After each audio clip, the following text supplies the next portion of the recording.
les decía que mientras iban ingresando, yo iba chusmeando quienes entraban, y ahí me encontré con algunos amigos que veo, algunos con frecuencia, algunos incluso compartimos mesa de carnes y otros ámbitos, algunos que hace rato que no veía y que me dio mucho placer encontrarlos ahí en la, digamos, anotaditos, así que les mando un gran abrazo a todos y después, bueno, por ahí en la pregunta, si cabe, nos damos un abrazo virtual.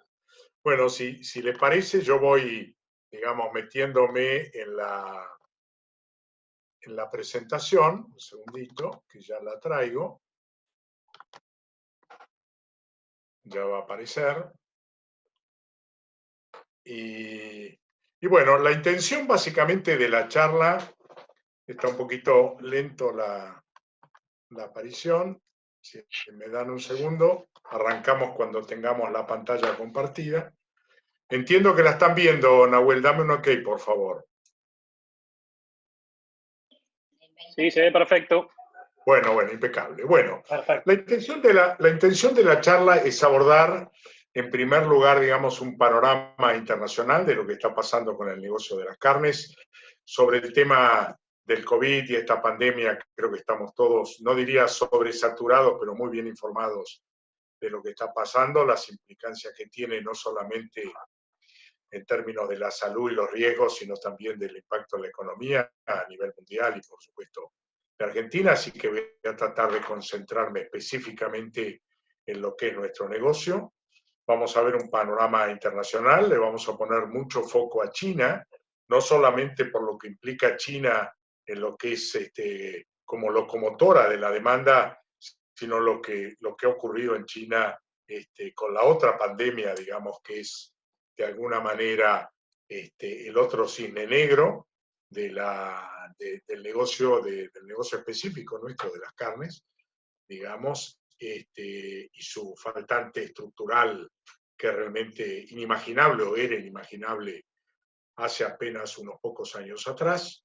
Después vamos a hacer un pantallazo de Argentina específicamente con lo que yo considero probablemente los puntos más interesantes para analizar. Y por último, una pequeña reflexión de lo que de alguna manera uno empieza a pensar cómo va a estar este negocio el día después, ¿no es cierto? Ese día después seguramente no será, o no sé, es muy difícil imaginar hoy, pero sí sabemos que van a venir cambios, algunos de los cuales probablemente sean de carácter estructural. Así que arrancamos con la presentación, miramos la demanda global. Ahí van a ver 3 columnas con distintos colores que muestran de alguna manera que el mercado global de las carnes vacunas se duplicó en los últimos 20 años. Es una cifra realmente muy impactante cuando uno analiza todos los otros commodities que se comercializan en el mundo. Realmente hay muy pocos que puedan mostrar a lo largo de muchísimos años de existencia en la demanda y en la provisión de productos a nivel global. La carne vacuna realmente ha mostrado un crecimiento fenomenal. Si nos paramos un minuto en la columna amarilla, veremos que buena parte del crecimiento, no toda, pero una parte importante del crecimiento en los negocios globales de carne vacuna están yendo para Asia. Es decir, ahí China, no solamente China, pero China centralmente, es buena parte de la razón del cambio de este crecimiento tan fuerte en la demanda. Cuando miramos adicionalmente qué ha ocurrido con la evolución de los precios de las carnes, ahí van a ver una serie de, digamos así, de rayitas, 2 de ellas que nos muestran en los últimos 10 años cómo ha evolucionado el precio de la carne de pollo en amarillo, de la carne de cerdo en rosa. Este gráfico lo actualizo mes a mes porque es francamente muy interesante para ver qué es lo que pasa, no solamente con el volumen, sino también con los precios, que tanto hacen al impacto en nuestro negocio.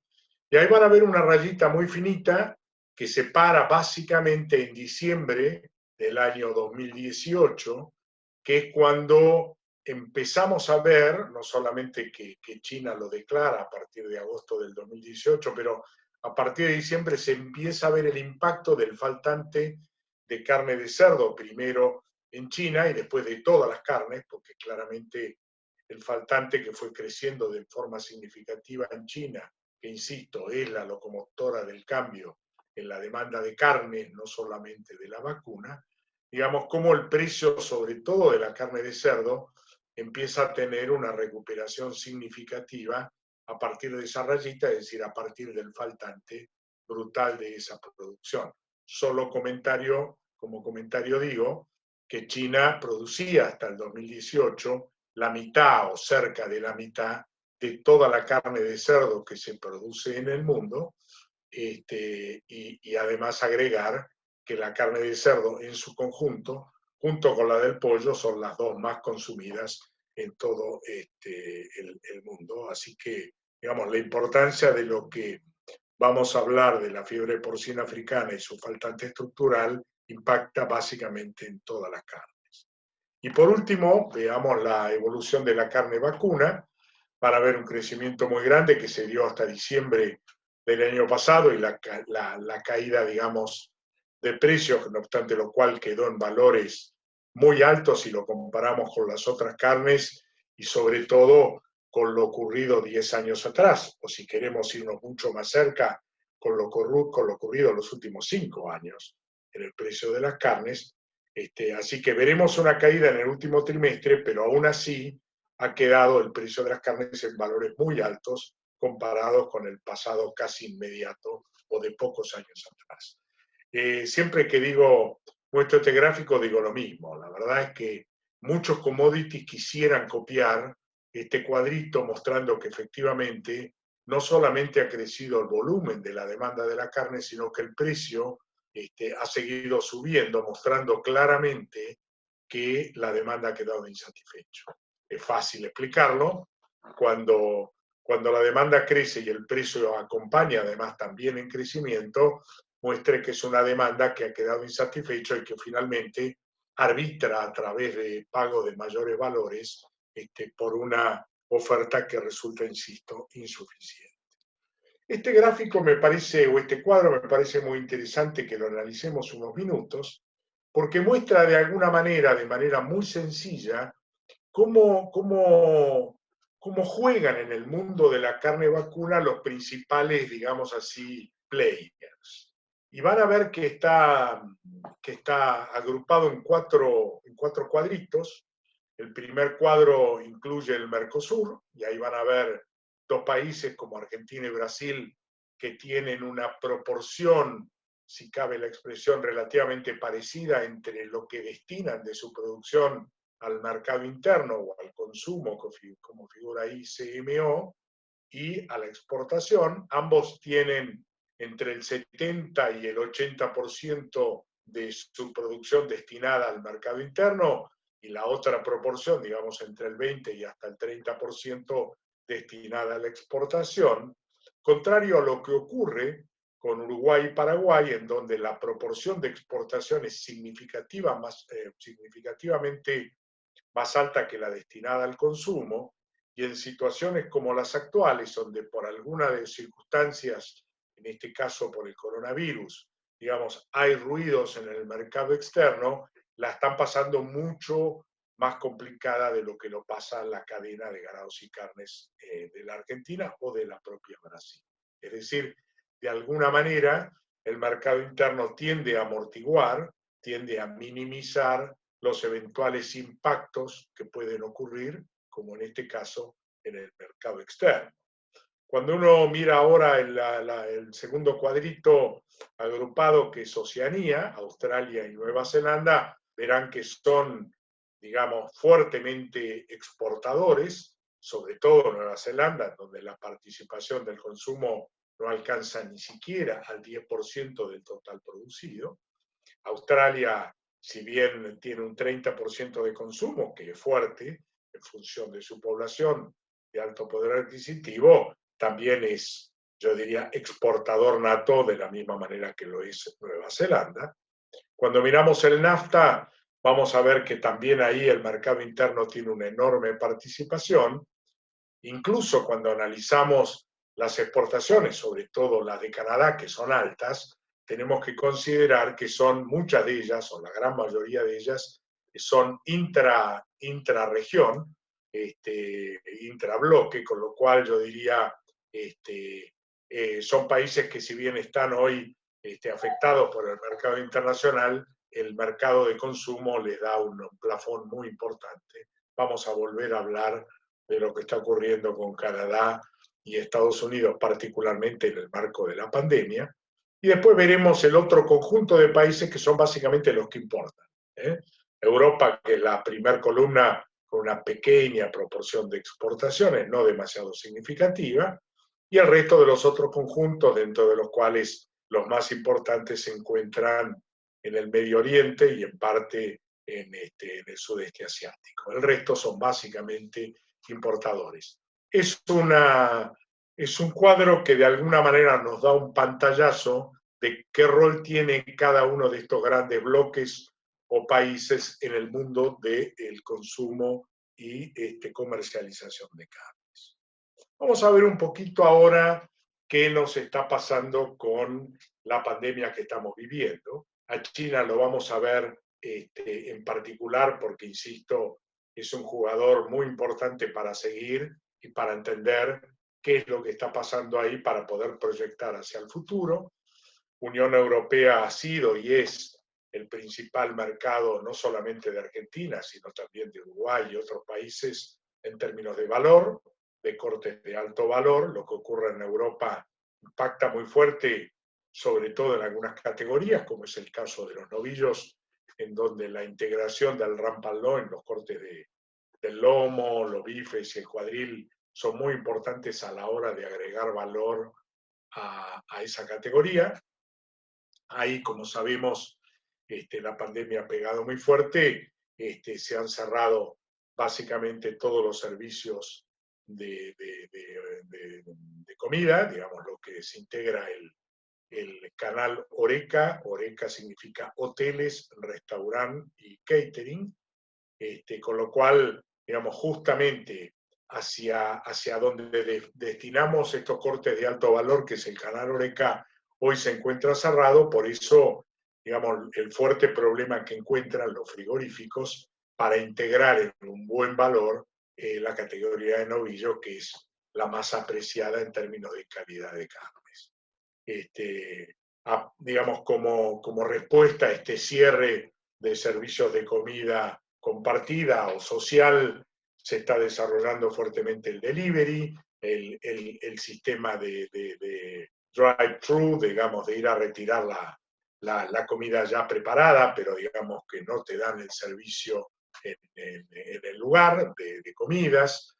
Ha habido una fuerte renegociación de precios porque claramente de un día para otro a los importadores de carne de estos productos de alto valor, que concentraban entre el 80 y el 90% del destino de sus importaciones en ese canal Horeca, se les paró de un día para otro el negocio. Ha habido todo tipo de negociaciones, muchas de las cuales se han ido acordando de manera razonable entre las partes, otras no. Entre los acuerdos es, bueno, mándamela, la vamos a ingresar en consignación y te la pago al mejor precio que pueda conseguir en el menor tiempo posible. Son relaciones, sobre todo con Europa, entre importadores y exportadores de muchísimos años, de amistades personales. En fin, yo diría, al principio hubo un shock importante por los problemas, se han ido encontrando soluciones. Hoy, digamos que el negocio está entre los 8.500 más o un 500 menos, depende de calidad y digamos, y participantes de la negociación. Estos son entre 2.000 y 4.000 dólares menos por tonelada, que es un montón para un conjunto de cortes que habitualmente integran entre el 18 y el 20% del valor del novillo. Por eso es que está tan afectado el novillo hoy en la demanda y en los precios que se pagan. Cuota 481, hoy en una previa que hicimos con el equipo de Cladán, vino la pregunta y en todo caso aprovecho para comentarlo. La 481 ya tuvo, digamos, una mochada del 40% del volumen total que teníamos disponibles para ingresar en una negociación entre Europa y Estados Unidos nos dejaron el 60% a los otros 5 países que participamos de esta cuota. El mes que viene tenemos fechas de faena para ingresar el 1 de julio. Hay que faenar la segunda quincena de mayo para ingresar en tiempo y forma y no quedar afuera del cupo de ingreso. La verdad que para esa faena ya no tenemos mucho manejo. Lo que está encerrado y está un mes o menos de faena va a salir con ese destino.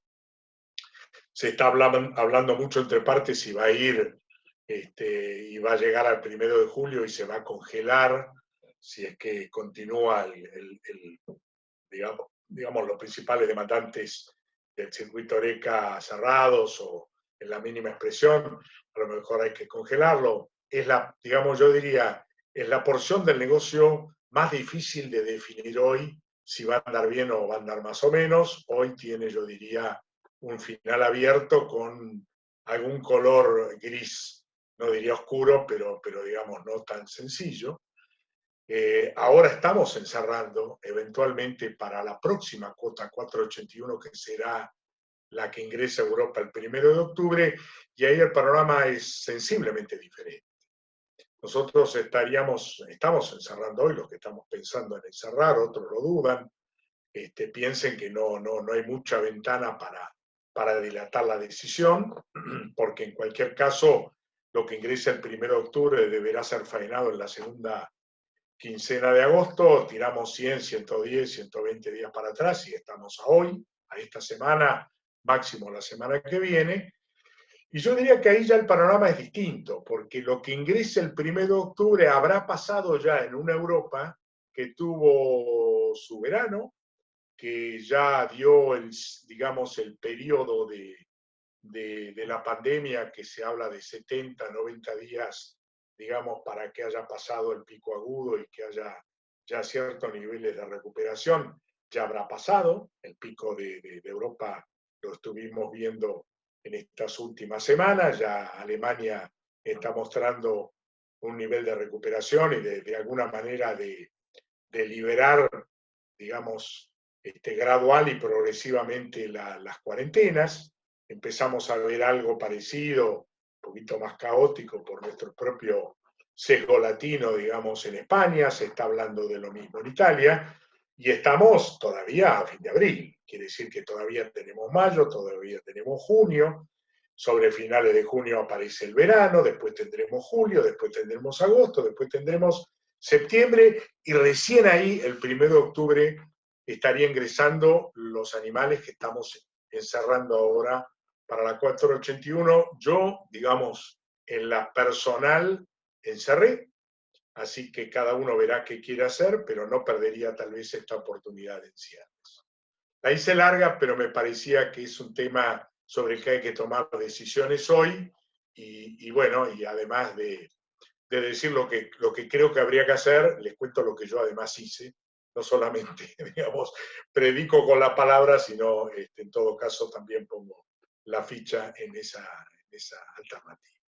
Mercado doméstico estamos más o menos igual, cierre de restaurantes, hay un cambio, digamos, importante en la demanda. Los cortes finos que comemos en restaurante, o los parrilleros que comemos en restaurante, no los consumimos de la misma manera durante las cuarentenas. El asado, corte social, si lo hay, está muy restringido. Entonces hoy están sobrando asados que se están congelando. Hay problemas para colocar el lomo, bife y cuadriles. Y veremos ofertas importantes, sobre todo en cadenas de supermercados más importantes. De modo tal de que entre cambios en las formas de demanda y demás, la vamos llevando más o menos bien. Más o menos bien significa que hasta ahora no hemos visto problemas en las cadenas de pago, ni en las cadenas de compra, ni en las cadenas de producción. Ahí hay que aclarar y ser muy, muy claros en esto.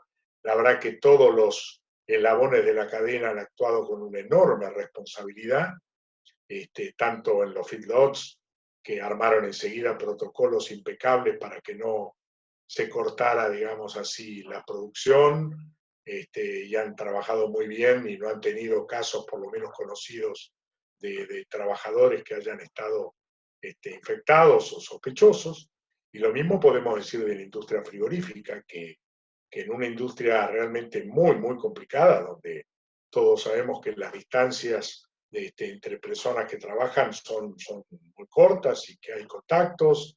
Bueno, han hecho un protocolo espectacular, han tomado medidas, han invertido, han reducido incluso dotaciones para bajar ritmos de faena, ritmos de poste, en fin, yo diría, no quiero exagerar, pero le diría unas medidas que no son propias para otras cuestiones de la propia cadena, la verdad que han sido espectaculares, lo cual a todos los que participamos en la cadena nos debería dar un enorme orgullo de cómo están trabajando, ¿no? Y a la vista está que ha habido muy pocos casos, los casos más conocidos y resonantes incluso han ocurrido con personas exógenas a la propia cadena productiva, digamos, el caso del médico externo de Friar o el caso del personal de Senasa, que por supuesto es parte de la cadena laboral, pero no es un trabajador específico de cuchillo de la industria. Así que en términos generales diría que lo que uno ve, por ejemplo, y lee que pasa en Estados Unidos, que ha bajado hasta la semana pasada el 27% de los volúmenes de producción, no está ocurriendo en la Argentina y eso es una muy buena señal. En otro mercado, digamos, Israel terminó anticipadamente su faena kosher y se retiró. Está pensando en volver a fin de mayo. Hay mensajes por ahora poco claros. Hay quien dice que van a volver, otros que creen que se va a postergar un poquito más el regreso de los rabinos, con lo cual la faena kosher, que es un destino muy importante para la integración, sobre todo del novillo, quizás deba esperar un poquito más. Como todos sabemos, ha habido problemas logísticos, particularmente en los buques que llevan en los portacontenedores, no solamente en que se redujo la frecuencia de buques contenedores, sino que además ha habido problemas en los puertos de destino. Y bueno, y como dije, y lo fui diciendo cuando me expresé en el tema del mercado doméstico, el tema del contagio de personal en plantas o de la logística son siempre una espada de Damocles que no podemos ignorar, y ahí no se pueden aflojar ni los controles ni todos los protocolos a seguir. Bien, vamos a entrar un poquito en el negocio específicamente y vamos a hablar un poquito del impacto primero de la fiebre porcina africana. Y para entender un poquito más por qué China y por qué en China es tan importante lo que ha ocurrido, retrotraigámonos al año 2018 por un minuto. Y este era el consumo de carnes en China en el 2018. Cuando uno dice los chinos comen poca carne, debemos ser un poquito más específicos. Comen poca carne vacuna y ovina, pero comen mucha carne de cerdo y muchísima carne de pescado. Los chinos son grandes consumidores de proteína animal. Si excluyéramos el pescado por un minuto y nos concentráramos en lo que normalmente consideramos carnes para nosotros, que son las rojas o las rosadas o las más pálidas, como el caso de pollo, yo diría, ahí vamos a ver que en ese momento, en el 2018, los chinos consumían 39-40% de la carne total en carne de cerdo, o, si ustedes quieren, 54 millones de toneladas de carne de cerdo por año. Piensen ustedes, es cierto que son 1.400 millones de habitantes, pero piensen ustedes que los argentinos, que somos tremendos consumidores de carnes, por todo el conjunto de las carnes estamos consumiendo 4 millones de toneladas. Con lo cual, digo, para hacer el paralelismo y entender que la fiebre porcina africana le pegó en la línea de flotación al consumo de esa multitud de habitantes que viven en China, al punto tal que cuando uno mira, digamos así, el mapa de la pandemia de la fiebre porcina africana, y acá no me quiero detener mucho, pero para que vean un poco el mapa de China, el mapa de Corea del Norte, de Corea del Sur, de Taiwán, de Taiwán no, de Vietnam, de Camboya, de Laos, de Indonesia, de Filipinas, etcétera, toda la región, no solo de China. Digamos, ahí van a ver puntos cuadraditos rosados y triángulos rosas que muestran todos los focos, los rosados, desde que apareció el primer foco en China en adelante, cómo fueron cubriendo toda esa región de focos de fiebre porcina africana, y lo notable es que los rojos muestran lo que ocurrió en las últimas semanas, es decir, una enfermedad que lejos de estar mitigada o resuelta, sigue presentando batalla y destruyendo los rodeos de cerdos de toda esa región. Para que tengan una mayor, digamos así, impacto de lo que está pasando, cerca del 60% de la producción porcina africana está afectada, de los países que la producen, está afectada por esta enfermedad.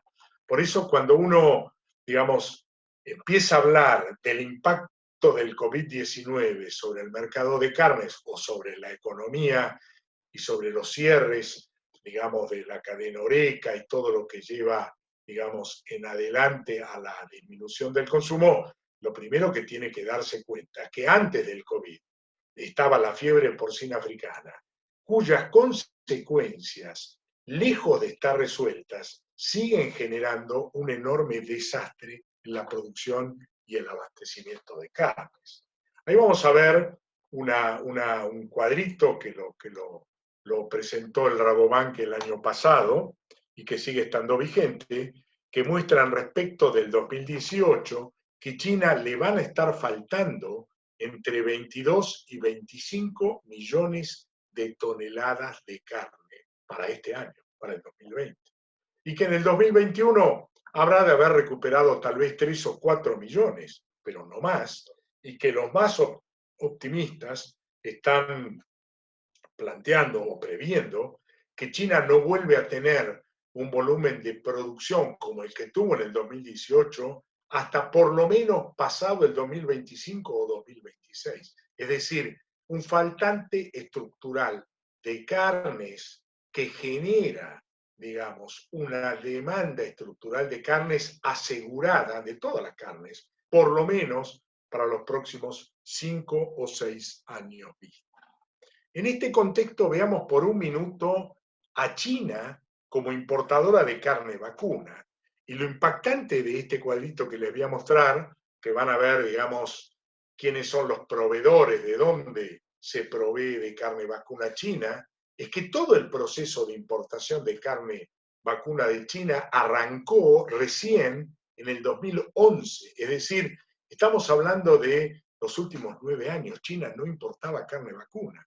Y esta es la gráfica tremenda. Ahí van a ver Australia, que empieza en el 2011, pero que recién empieza a tener un volumen más o menos significativo en el 2013.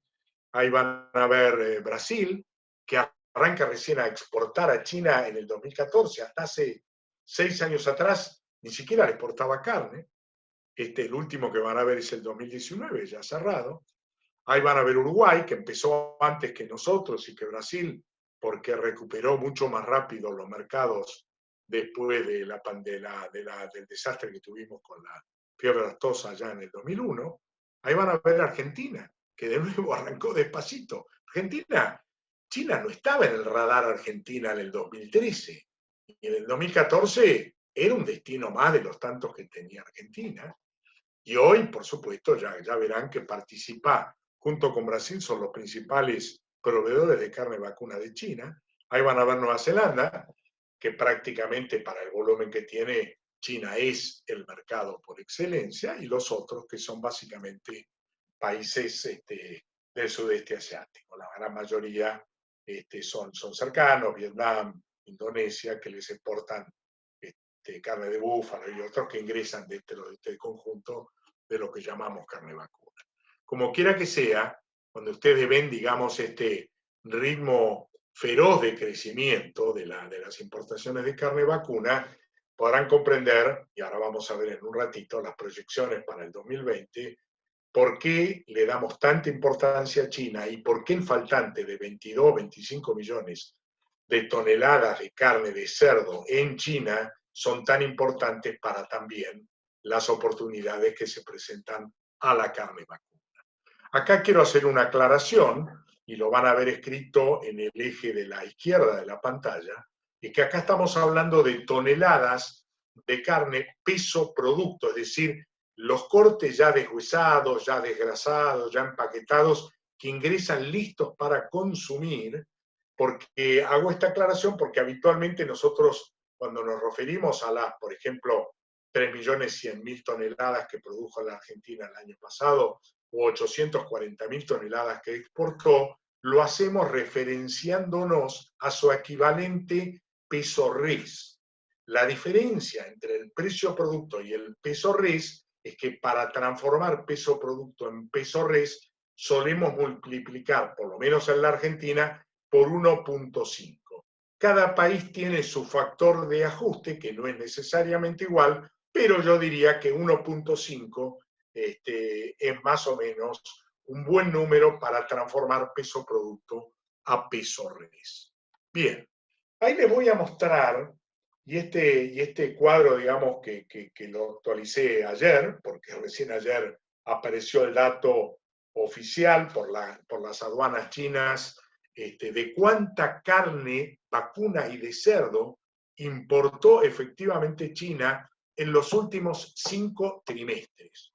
Arrancamos con el primer trimestre del 2019 y el cuadrito termina con el primer trimestre del 2020. Verán la Q, que es quarterly, es decir, una cuarta parte del año, por inglés, digamos, pero en definitiva son trimestres. Entonces van a ver que el primer trimestre del 2020, en plena pandemia, recuerden que China declara el coronavirus, los primeros casos de coronavirus en la primera semana o la segunda semana de enero, en plena pandemia. China importó la misma cantidad de carne que en el último trimestre del 2019, que había sido récord absoluto. Pero lo más increíble es que importa casi 40% más de carne de cerdo en plena pandemia respecto de lo que había ocurrido en el último trimestre del 2019. Compárenlo con el primer trimestre de hace un año atrás. Yo digo, cuando hablan muchos de que China no importa, de que se cayeron las importaciones, la verdad que habría que preguntar de qué hablan, porque estos son los datos oficiales de la aduana china. Pero ahora lo más sorprendente es que vamos a ver esto mismo, pero en el valor pagado por tonelada declarado para ingresar en la aduana china. Nadie declara más para pagar más impuestos. Les recuerdo que China cobra el 12% sobre el valor CIF, es decir, uno paga para ingresar a China. Nadie declara de más. Fíjense el valor que se pagó. Miren la carne vacuna. No dejó de subir aún en plena pandemia, en el primer trimestre del 2020. Miren la carne de cerdo. Claro, la carne de cerdo se vende más barato porque claramente es una carne más barata, pero en ambos casos los valores por tonelada no dejaron de subir. Yo pido, reflexionen por un momento esto y lo que a veces recibimos como noticias por parte de, no sé, gente. No quiero dar nombres porque después termino peleado con todos. Pero bueno, me parece que es un gráfico para reflexionar sobre lo que viene. Y sobre lo que viene, miren el cuadro que proyectó el USDA en abril, hace 15 días atrás, un poquito menos. Sí, alrededor de 2 semanas atrás. Fíjense ustedes, del 2020 ahora, acá ya no está hablando solo de la carne vacuna. Fíjense abajo por colores, carne vacuna, carne de cerdo y carne de pollo. Pero acá suma todas las carnes, ¿no es cierto? Venía a un ritmo fenomenal, porque claramente del 2010 al 2017, 2018 venía un ritmo de un crecimiento del 22% anual, pero fíjense cómo explota el 2019, y esto es como consecuencia de la extraordinaria caída de la producción de la carne de cerdo y el faltante estructural para ese consumo que vimos en el 2018 de casi 40 kilos de carne de cerdo, que bajó instantáneamente a casi la mitad, un poquito más de la mitad. Entonces, verán lo que importó en el 2019 y cómo sigue proyectando un crecimiento extraordinario de carnes por parte de China en el 2020. Entonces, la pregunta que uno debe hacerse es, ¿hay suficiente carne en el mundo disponible para mitigar el faltante de carnes de China? Y la respuesta es no, no hay. A China le van a faltar, como vimos según el informe del Rabobank, entre 22 y 25 millones de toneladas de carne de cerdo. Fíjense ustedes, sumen ahí, y el total de las tres carnes le va a aportar 7. Le siguen faltando 14 o 15 o 16. Por eso, cuando hablamos hacia adelante y proyectamos el negocio, lo primero que tenemos que tener en cuenta, si podemos separar por un minuto la pandemia que nos está consumiendo el cerebro, el espíritu y la economía en la Argentina y en el mundo, que el faltante estructural de carne por parte de China sigue siendo igual o mayor que el del año pasado, y por encima, por detrás y por debajo de la pandemia, China va a seguir necesitando un volumen enorme que, si no le alcanza, lo va a convalidar y lo va a arbitrar pagando mayores valores. Si entendemos eso, sabemos que nuestro futuro y la oportunidad es francamente extraordinaria. Vamos por un minuto a la Argentina. Y ahí van a ver en los últimos 10 años un cuadrito que suma dos columnas finitas, una amarilla y una roja. La suma de las dos es el volumen total de producción de carne, o mejor dicho, de resultado de carne disponible como resultado de las faenas, mes por mes, en cada uno de los últimos 10 años, hasta llegar a marzo cerrado del 2020. Ahí apareció un chico.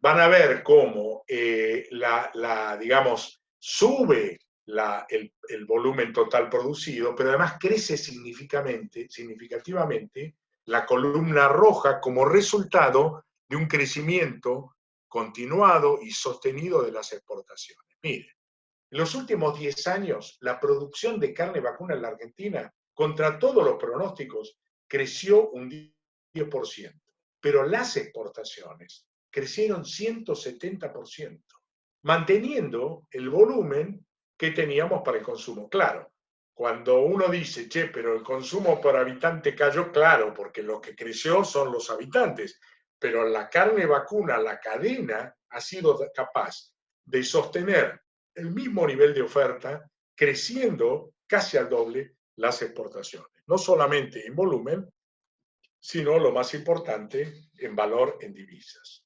Y cuando uno compara el primer trimestre del 2020 respecto del primer trimestre del 2019, la producción creció el 3%, pero las exportaciones crecieron el 15%. Y acá hago un comentario, no es despectivo ni con mala intención, pero cuando yo leo el otro día, cayó la producción argentina y las exportaciones respecto del último trimestre del 2020, digo, está mal expresado, muchachos. El último trimestre del 2020 no había pandemia, el último trimestre del 2020 siempre es el último trimestre de mayor producción y exportación por cuestiones estacionales. ¿Y por qué no dijimos, che, la verdad que pese a todo, en el primer trimestre del 2020 exportamos 15% más y además produjimos 3% más? Pese a todo, yo diría, me paro, me aplaudo y hasta se me cae un lagrimón de orgullo por lo que hemos hecho. Contrario sensu, tenemos que leer pavadas, y lo digo de la manera más adjetivada, más sencilla y más light posible. Y lo mismo ocurre con el stock. Leo el otro día una nota y un artículo que dice: Argentina perdió 800.000 hembras en el último año porque debido a las exportaciones a China se vendieron 500.000 vacas más de lo que habíamos vendido. Yo digo, muchachos, el título no era ese. El título era: vendimos o faenamos 500 y pico de mil vacas más, pero ¿saben qué? Tenemos 130.000 terneros más. ¿Cómo? Sí, tenemos 500.000 vacas menos, pero 130.000 terneros más, lo que me indica que lo que hicimos fue haber saneado los rodeos de todas las vacas que estaban de vacaciones en el campo. ¿Y eso qué quiere decir, Víctor?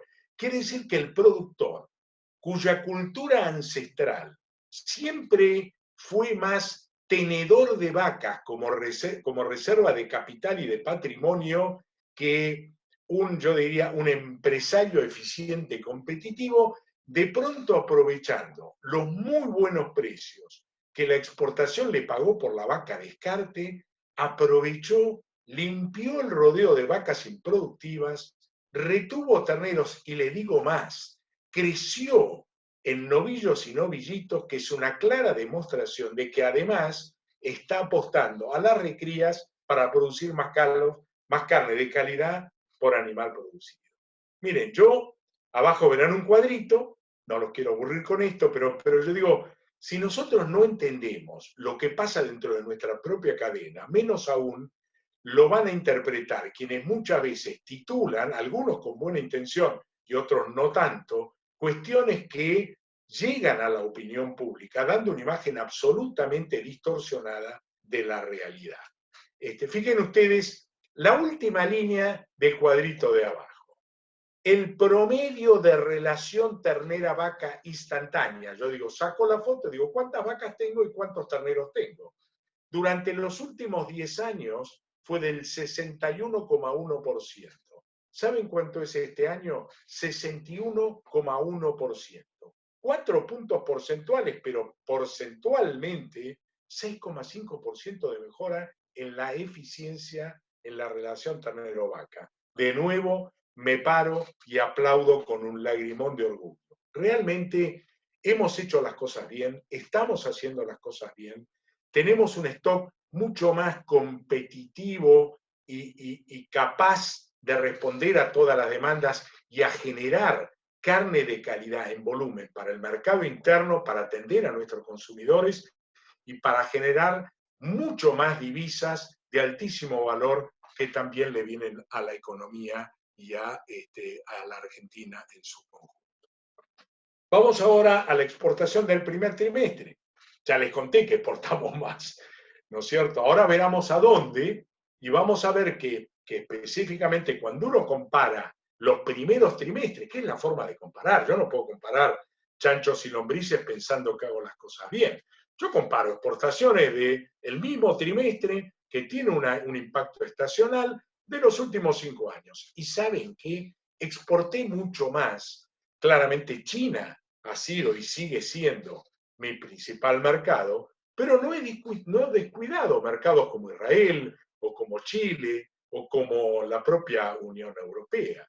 Y esto es no solo, hablamos antes de valor, de volumen, acá estamos hablando de valor, es decir, ingresos genuinos. Este primer trimestre, las carnes vacunas aportaron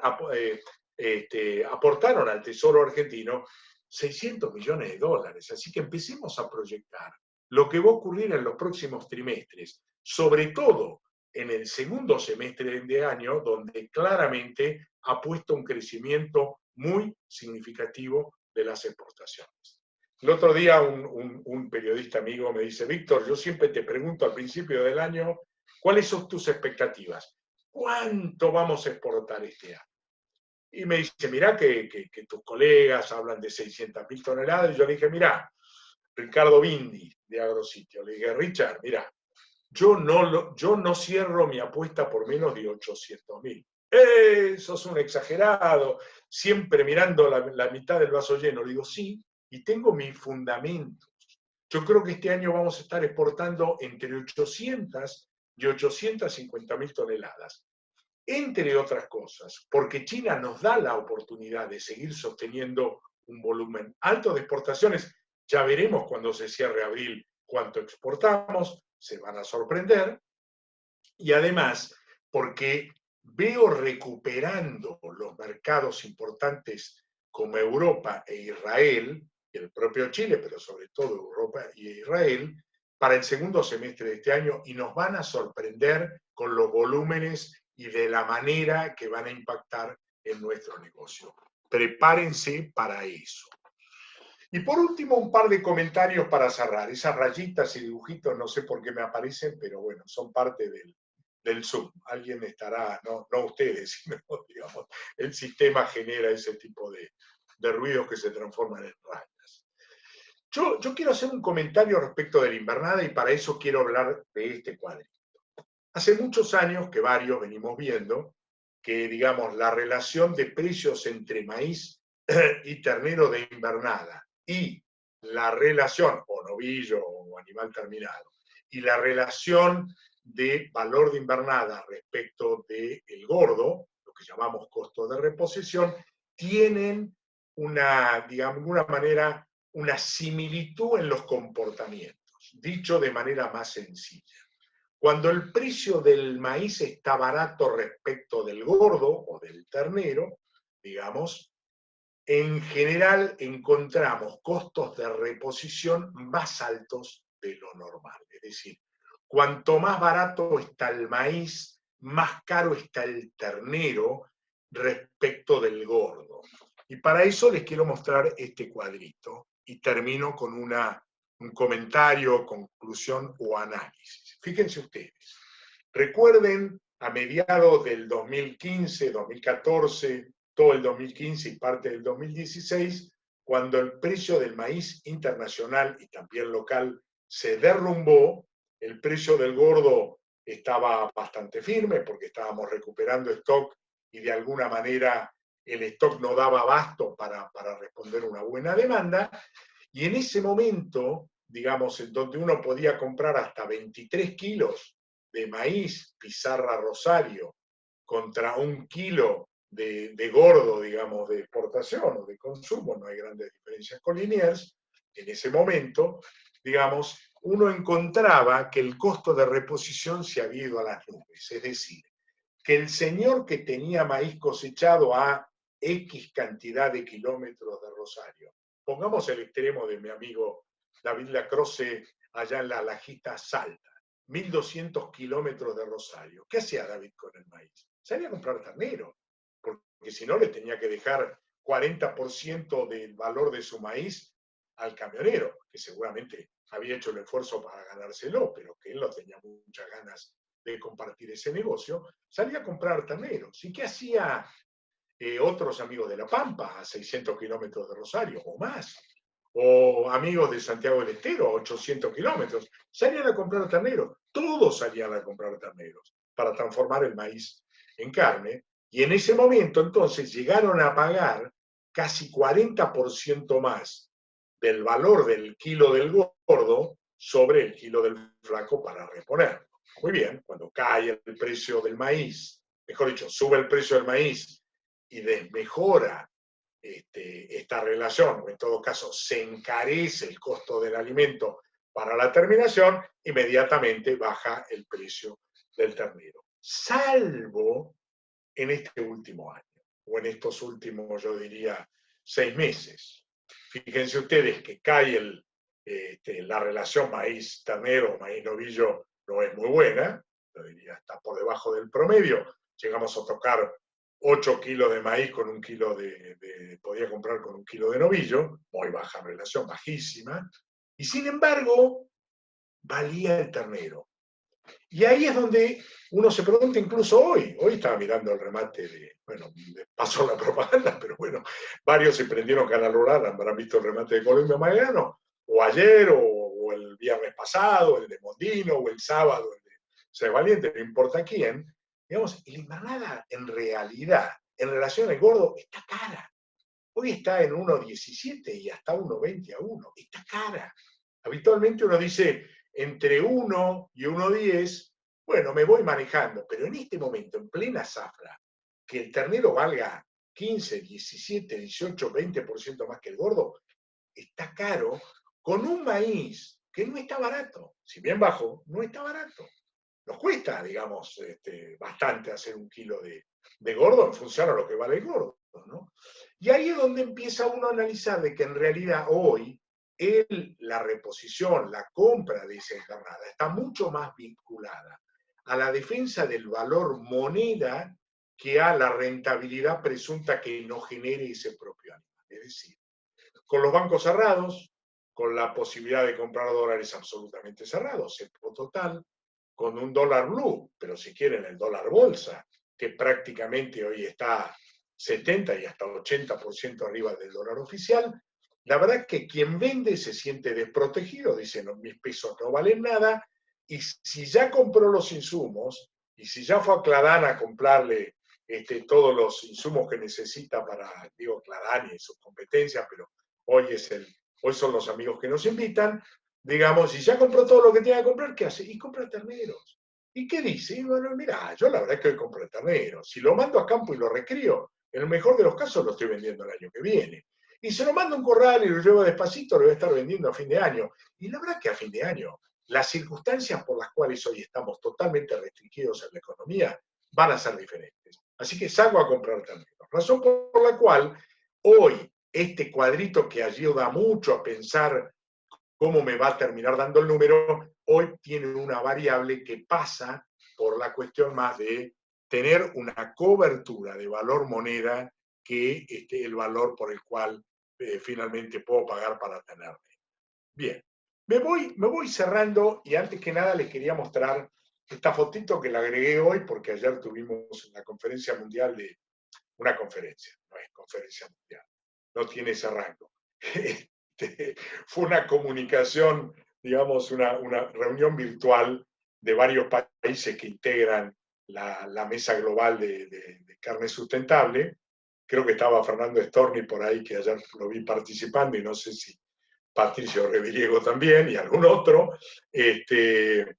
Y me impactó mucho lo que nos contaba la representante de McDonald's, creo que era de Nueva Zelanda o de Australia, no recuerdo, que puso esta fotito, digo, me la voy a copiar, porque en realidad lo que nos dijo es, pese a que los restaurantes hoy tienen fuertemente limitada la posibilidad de atender al público, hemos desarrollado el sistema de pase a buscarlo con su auto, que ya funciona acá en la Argentina, pero en un volumen muy chico, o me llamó mucho la atención, el delivery en este caso, la fotito decía Uber Cats o Uber Eats, alimento provisto por Uber, ¿no? O coma con Uber. Me llamó la atención, me pareció muy interesante, pero más allá del impacto de la foto, que me pareció bueno mostrárselo, es que lo que dijo es, nosotros gracias a esto tenemos el 75% de los restaurantes de comida rápida abiertas en el mundo. No es menor. Y por eso cuando me planteo interrogantes y desafío, y esta es la última placa, ya no los voy a aburrir más, después pasaremos a las preguntas, con todo gusto y hasta la hora que quieran, digamos, yo diría, escribí estos temas que me parecieron interesantes. Algunos ameritan alguna consideración mayor. La primera, ya lo sabemos, la economía mundial está sufriendo enormemente esta pandemia y se estima que la economía mundial caerá entre el 5 y el 6% del PBI. Es una cifra monstruosa, inimaginable en billones y billones de dólares. No me voy a detener porque sobre esto hay muchos que hablan mejor y además tenemos información bastante, digamos así, abundante en periódicos, en radios y en televisión y en las redes sociales. Lo que sí me pareció interesante mencionar, sobre todo para comparar con lo que hasta ahora está pasando en la Argentina, es que nosotros acá prácticamente no tenemos cierre de plantas. En Estados Unidos, hasta la semana pasada, les había caído el 27% de la producción de carnes, no solo de carne vacuna. Es tan grave el problema que la carne de cerdo que tiene, digamos, la cadena, este ajuste de salida de tantos capones por semana, ya no sabían qué hacer para demorar los capones frente a la bajísima capacidad de faena de transformación en carne que tenía la industria. Y bueno, habrán leído algunos seguramente la noticia de ayer a la tarde que Trump, digamos, afirmándose en la guerra de Corea, o de Vietnam, no recuerdo ahora, creo que era de Corea, pero puedo estar equivocado. En una de las guerras puso como actividad indispensable a la industria y obliga a los industriales a abrir, aún a riesgo de que el gobierno tenga que hacerse cargo de los litigios por eventuales enfermedades o muerte de los empleados. De forma tal de que el tema en Estados Unidos es gravísimo y hay un fuerte faltante de carnes. Australia, y esto debemos tenerlo en consideración porque es el líder en el mercado de China, no solamente que que acompaña en volumen, sino que es el líder en términos de prestigio. Este año la producción va a caer cerca del 16% como resultado de la tremenda sequía que sufrió durante largos 3 años, y ahora, aunque volvieron las lluvias, está en el proceso de retención, razón por la cual Australia va a caer muchísimo en su oferta y su competitividad exportadora, particularmente en China, entre otros mercados. Digo esto, si cabe la expresión de frente a desgracias ajenas, de alguna manera una oportunidad más para la Argentina. Lo que sí está claro, y la foto de alguna manera me exime de mayores comentarios, es que van a cambiar las formas y los lugares de consumo y distribución. Va a haber muchísimo más exigencia en cuestiones vinculadas con inocuidad, garantía, digamos, de todo tipo, lo que llamamos el clean and green, en bioseguridad, en presión ambientalista, en presión animalista. Uno podría decir que tiene que ver lo ambientalista y lo animalista. Bueno, en la mente del consumidor se mezclan informaciones. Y así como le llegó la información de que el COVID-19 nació de alguna manera por el consumo de murciélagos, o algo parecido, disculpen mi ignorancia en expresarlo de manera más académica, pero bueno, me entenderán a dónde voy. Esto mismo ha hecho que se prohibiera en China el consumo de animales salvajes sin ningún tipo de control de enfermedades o salubridad, pero también hace a esta cuestión de que se van poniendo mucho más exigentes respecto de cómo cuidamos el medio ambiente, cómo cuidamos la biodiversidad, cómo cuidamos a los animales. Es decir, para mí va a haber un antes y un después. Acá quiero hacer 2 comentarios. El primer comentario es lo que ocurrió cuando en el año 1995 aparece la enfermedad de la vaca loca, de la enfermedad de Creutzfeldt-Jacobs, que tanto daño le hizo a la ganadería, que parecía que era un tsunami difícil de superar. Bueno, se superó, pero en el post-vaca loca aparecieron cosas, exigencias, entre ellas la trazabilidad, que no existía en nuestras mentes y en nuestros procesos, como una condición sine qua non para poder controlar y exportar carne al mundo. Y la segunda consideración, creo que lo vi, no sé si se aburrió con la charla, me la dio, hoy es miércoles, el lunes, mi amigo Jorge Dillon, a quien le mando un gran abrazo, porque además se tomó la libertad de llamarme la atención, y de muy buena manera, para decirme, sí, Víctor, es verdad lo que decís, seguramente las exigencias van a ser mayores y hay que prepararse, pero por favor decí, y ahora lo estoy diciendo, que la verdad que la Argentina en términos de inocuidad y de garantías para las exportaciones cumple absolutamente todo. No creo que debamos hacer mucho más, seguramente habrá más controles, seguramente habrá a lo mejor más análisis, pero me dice, la verdad es que estamos muy bien preparados para responder a esta nueva demanda. Decilo por favor porque estamos haciendo las cosas bien. Jorge, cumplí. Y sigo y termino. Claramente nosotros estábamos enfocados en un nuevo acuerdo o en un acuerdo comercial con el Mercosur, con Europa.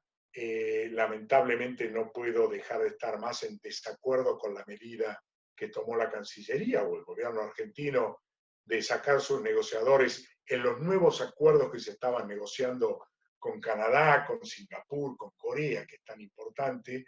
Me parece que es un error político, yo diría, ¿cómo lo digo sin decirlo de manera inadecuada?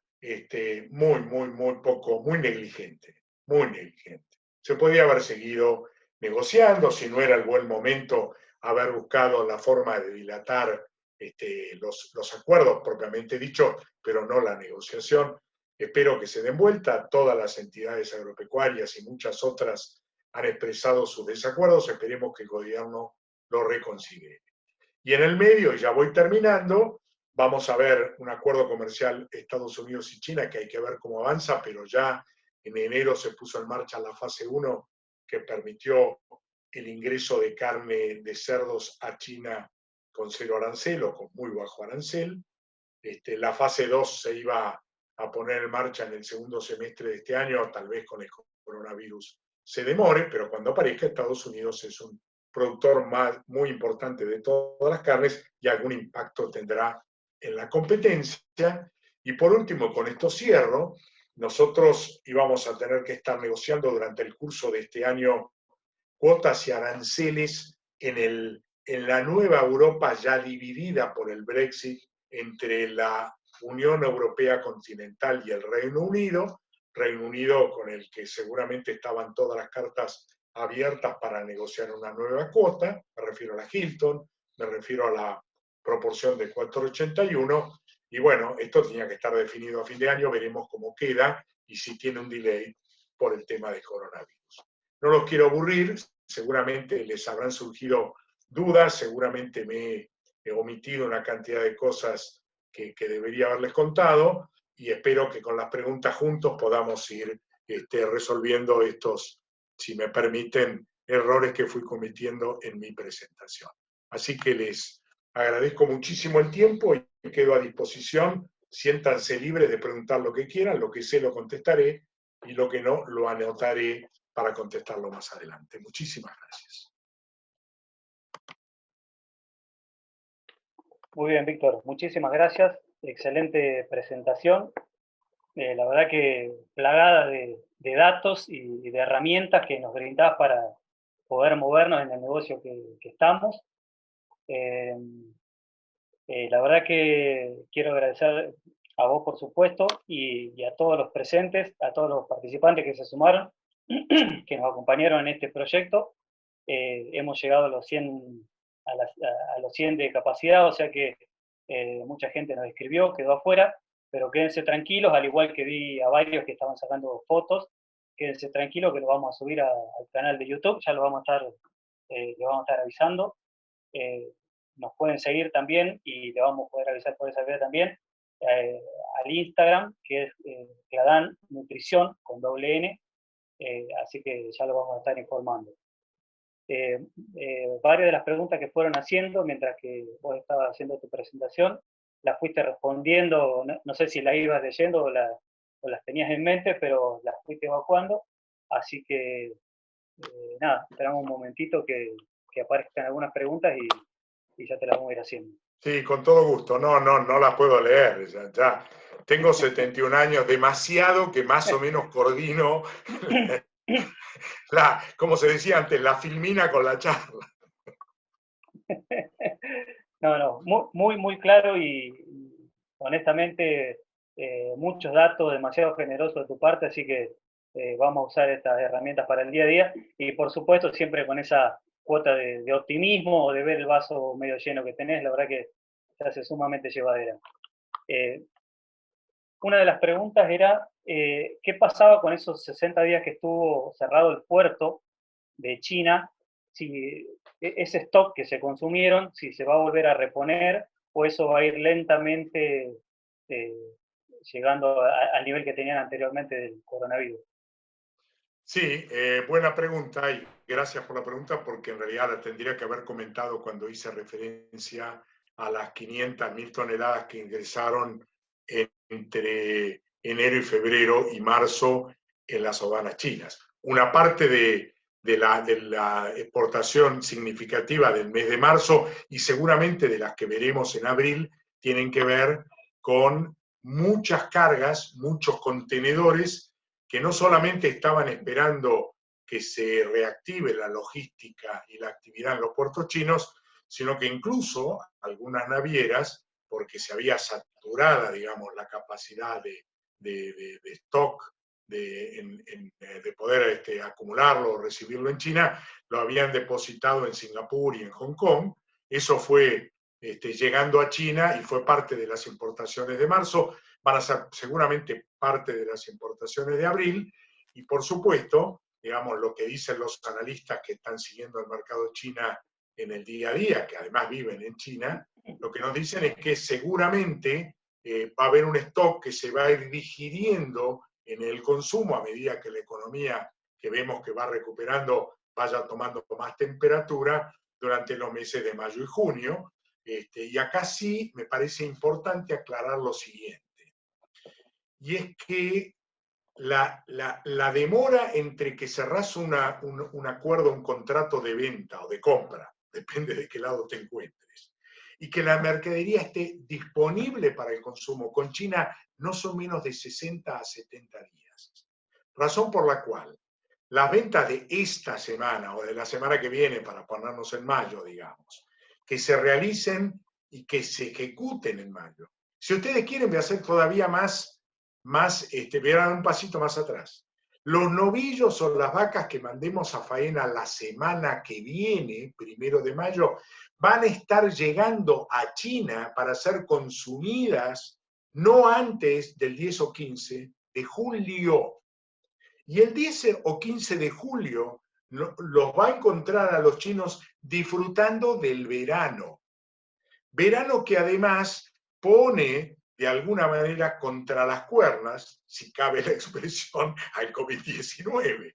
Por lo tanto, yo digo, si yo me puedo proyectar 60 o 70 días vista a este novillo que voy a cargar la semana que viene para faenar, los chinos lo van a estar comiendo seguramente con un nivel de actividad, no solamente de la actividad económica, sino es muy probable que haya ya una cantidad de restaurantes que tendrán menos comensales por mes, en fin, estas cosas seguramente van a ser muy graduales, pero que seguramente ya van a estar disfrutando del bife, del cuadril o del lomo argentino, o de otros cortes en su restaurante con un buen vino. Por lo tanto, cuando hoy Martín García Fernández, que también me llama, porque tengo amigos que son fenómenos, porque además de saludarme, en fin, disfrutar juntos de la charla, me aconsejan, me ayudan, digamos, ¿no? Y me dice, Martín, sí, no te olvides, contá qué va a pasar con este novillo. Lo expresé cuando dije, mira, el novillo que está listo para el mes que viene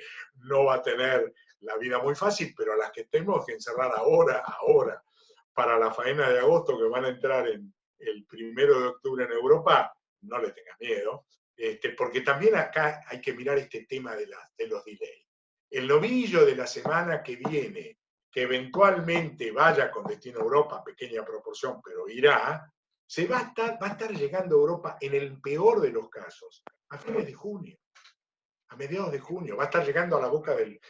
Y ahí ya entramos en el verano. No digo que el verano resuelve todo, pero van a ver, y esto por lo menos es mi expectativa, y además siguiendo estas curvas de 70, 90 días desde el inicio a la mitigación, o por lo menos a una cuestión mucho más acotada, digamos, empezamos a dar la vuelta. Entonces, lo que hoy vemos como un panorama gris oscuro o negro profundo, no va a ser el mismo dentro de 2 meses. Pero nuestro novillo recién va a llegar dentro de 2 meses al plato de comida. Y estos son los delays que tenemos que anticipar cuando tomamos decisiones. Muy bien, bueno, el doctor Martín García Fernández te está escuchando atentamente y de hecho hizo esa pregunta por escrito, así que espero que esté respondida. Otra pregunta dice, si ves una mejora en los valores de ese novillo y esta se puede ver por la exportación o por la escalada del precio del dólar. Yo del dólar la verdad que no puedo hablar, tengo el mismo feeling y leo los diarios y las noticias igual que ustedes, pero estoy lejos de ser un especialista, solo miro, digamos, los futuros del dólar como miro los futuros de grano porque hacen a mi negocio, pero me excuso de dar una explicación de qué impacto tendrá la suba del dólar, que algún impacto tendrá. Yo lo que veo, digamos, es así, la foto y la película. La foto, si ustedes quieren, la miro hasta fin de mayo o algo parecido. 2 meses vista, mes y medio vista. La foto es oscura y es blanco y negro y está difusa. Yo creo que vamos a tener, digo 2 meses por poner un periodo, no lo sé si son 3 o es 1 y medio, de complejidades en precios, por la exportación, por la integración en los valores, porque los contratos que se cierren van a tener todavía en la inmediatez una Europa muy complicada, un Israel que no volvió y un China que no compra los cortes que nosotros queremos vender caros en los volúmenes y al precio que necesita la integración del novillo. sea que diría, para ponerlo en blanco y negro, un corto de 1 mes y medio, 2 meses o un poquito más, complicado, tanto para la exportación como para el mercado interno. La verdad que veo con mucha preocupación el poder adquisitivo y la colocación a un buen precio de los novillitos para consumo, digamos en mayo y tal vez en junio. Paso a la película y digo, la verdad, a partir de ahí, a partir de los 2 meses, 2 meses y medio, 1 mes y medio, que nuestro ciclo sería lo que voy a encerrar ahora o lo que encerré la semana pasada, para ponerlo en directo, ahí ya no le tengo miedo. Y ahí sí veo mejoras. Veo mejoras en el valor estructural, si ustedes quieren, o veo mejoras en el valor real de la moneda que me van a pagar. ¿Cuánto será en pesos en función del dólar? No lo sé. Pero veo mejoras reales en la moneda de pago. Perfecto. Acá hay una pregunta que creo que la respondiste en parte también. Pregunta Leandro, dice, ¿hay proyecciones de cuándo volvería la producción china a los valores pre-fiebre porcina? No, ahí ya tendría que estar sanateando más de lo que habitualmente hago. Así que no es fácil decirlo.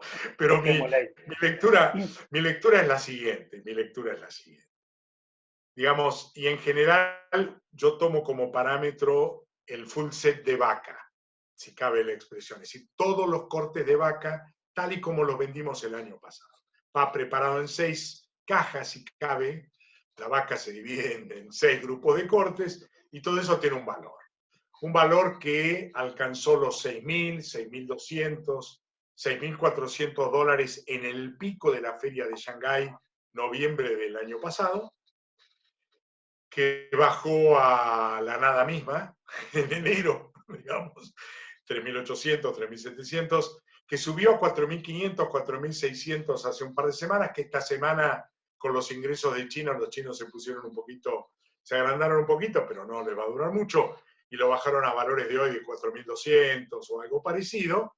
Y yo la verdad que me imagino ese full set de acá a 2 meses o 1 mes y medio o 3 meses, ya ingresando en el segundo semestre en valores más parecidos a 5, 5.2, 5.3, que son muy rentables, muy rentables. Los 6.500, 6.200 daban rentabilidades obscenas, que tampoco uno las puede esperar que se repitan. Perfecto, perfecto, muy claro. Y una última pregunta tenemos acá, que dice, pregunta Walter, ¿cómo estamos con el stock ganadero? ¿Hacia el futuro se retendrá mayor cantidad de vientres? Es difícil saberlo. Sí tengo claro, y eso lo vimos y está confirmado y va a volver a ocurrir, es que de alguna manera las vacas que queden en el campo van a dar cada vez más terneros. Si van a dar 65, si vamos a llegar al 70 de acá en algunos años, cruzo los dedos, rezo y voy a Luján caminando si es necesario. Pero vamos en ese camino. ¿Cuánto tiempo nos llevará? No lo sé. Y creo que ese camino no se va a modificar. Me parece que el paso que dimos de sacar vacas de vacaciones nos ayudó a entender que las preñeces de este año van a ser mucho más consistentes que lo de los años precedentes. No digo más que el año pasado, que fueron muy buenas, porque tuvimos un otoño y un verano y una primavera anterior extraordinaria que ayudó mucho, pero van a ser más consistentes. Y esa consistencia a quienes tenían más el concepto de tenencia de vaca como protectora de capital que como bien de eficiencia productiva, me parece que le va a dar vuelta la ecuación y lo va a hacer mejores. Por lo tanto, te diría, es probable que con menos stock o con igual stock tengamos mucho más producción de terneros. Y la segunda cosa que empezó y que ya todo el mundo que dudaba lo puso en claro, y es que la recría de los 100 kilos o 120 o 90, no importa cuánto le meta cada uno, a pasto son los que te permiten cerrar la ecuación final. Y la verdad es que en la Argentina, enormes campos de la cuenca del Salado con raigrases naturales en el invierno, etcétera, etcétera. O en el NOA, NEA, con Gatton Panix y otros, digamos, carbono 4 espectaculares, que te dan una capacidad de recriar a bajísimo costo en el verano y el otoño, les ha mostrado a muchos que el modelo cierra cuando tenés recriapasto. Y esto es lo que me parece que vimos y aprendimos en este TOC que ha cambiado la forma de producir y la forma de mostrarnos un camino hacia adelante. Soy muy optimista, pero muy optimista, en que vamos a tener tal vez la misma cantidad de stock, tal vez algo menos, pero mucho más carne disponible en el mercado. Excelente. Bueno, muchísimas gracias, Víctor, por la presentación, por las respuestas y no queremos abusar de tu tiempo. Quiero agradecerle también a todos los participantes por el silencio y las preguntas que fueron haciendo, que también enriquecen a la charla, a la presentación. Y bueno, ya les vamos a estar avisando cuando colguemos esta charla en YouTube, así la pueden repasar y tomar nota de los datos. Quiero agradecerle también a todo el equipo de Cladán que colaboró mucho para que esto tenga el éxito que tuvo. Bueno, muchísimas gracias a todos y nos vemos en las próximas charlas que ya lo vamos a estar comunicando.